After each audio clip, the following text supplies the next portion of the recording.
दोस्तों स्वागत है आप सभी का अपने यूट्यूब चैनल पर। तो आज हम बात करने वाले दिल्ली विधानसभा चुनाव के बारे में। जी हाँ, चैनल पे नए हैं तो चैनल को सब्सक्राइब कर लीजिए।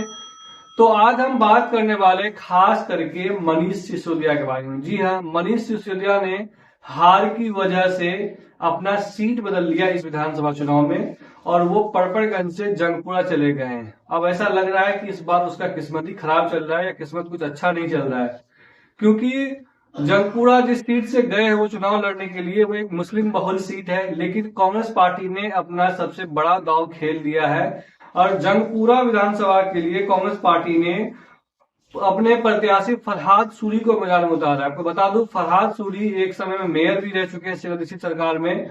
तो ऐसे में उसका पकड़ जंगपुरा इलाके में काफी अच्छा खासा माना जाता है। तो ऐसे में अगर फरहाद सूरी और मनीष सिसोदिया दोनों एक ही वोट बैंक के सहारे चुनाव लड़ रहे हैं वहां पर जंगपुरा में, क्योंकि जंगपुरा एक मुस्लिम बहुल इलाका सीट माना जाता है और फरहाद सूरी के आने की वजह से वहां पर जो मुस्लिम वोट है वो डिवाइड होगा और जाहिर सी बात है जब डिवाइड होगा तो यहाँ पर फायदा किसको पहुंचने वाला है, ये किसी से छिपा नहीं है।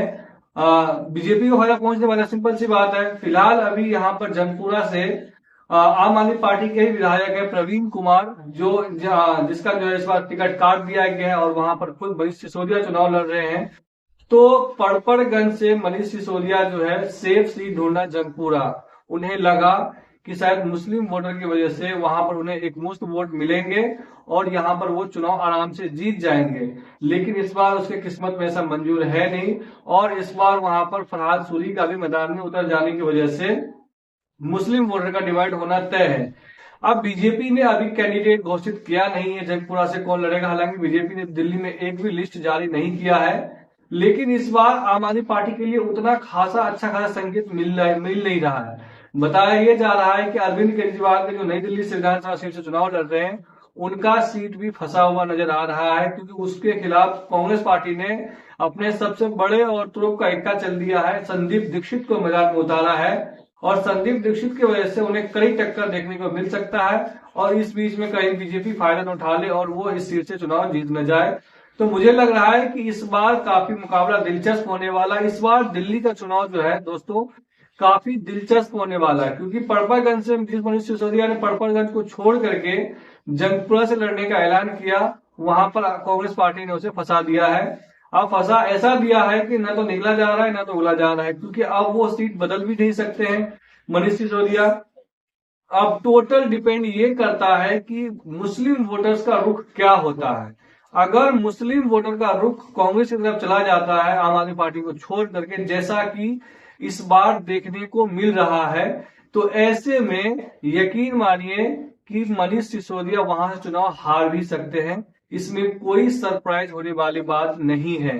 तो मुझे लग रहा है कि इस बार जो है जान हलक में अटका हुआ है और 10 साल के बाद पहली बार अरविंद केजरीवाल और उसकी पार्टी आम आदमी पार्टी जो है सत्ता के विरुद्ध एंटी इनकम्बेंसी महसूस कर रहा है। जी हाँ, 10 साल बाद अरविंद केजरीवाल भली भांति जानते हैं कि उन्हें इस बार एंटी इनकम्बेंसी का सामना करना पड़ रहा है और इस बार चुनाव जितना उतना आसान नहीं है जितना वो पिछले 2 चुनाव में उसे लग रहा था, क्योंकि एक तरफा मुकाबले में वो चुनाव जीते हैं।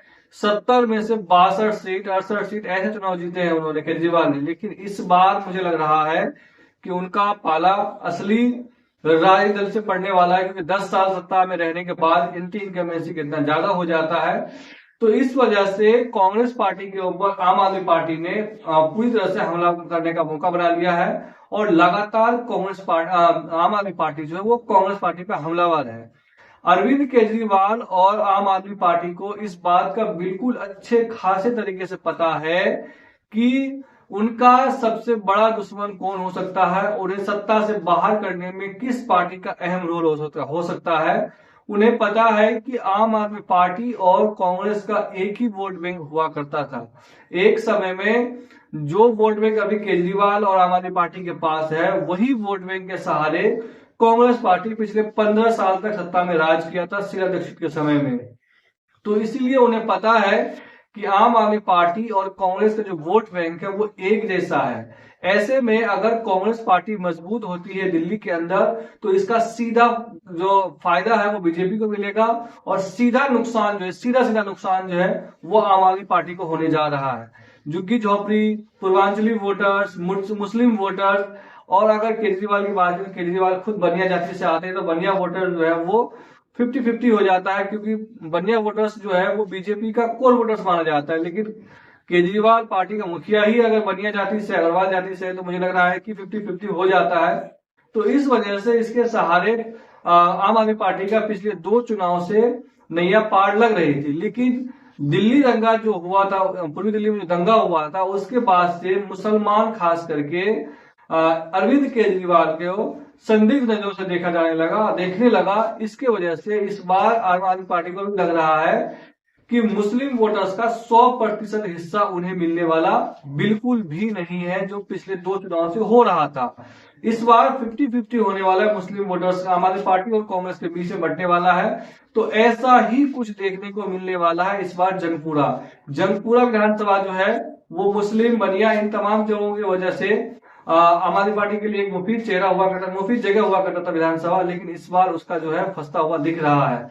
तो ऐसे में क्या होने वाला है देखने वाली बात है। अगर आप जंगपुरा से देख रहे हैं तो आप बता सकते हैं कमेंट के जरिए कि इस बार किस पार्टी का लहर चल रहा है और कौन पार्टी के कैंडिडेट यहाँ पे चुनाव जीत सकता है। वीडियो अच्छी लगी हो तो चैनल को सब्सक्राइब कर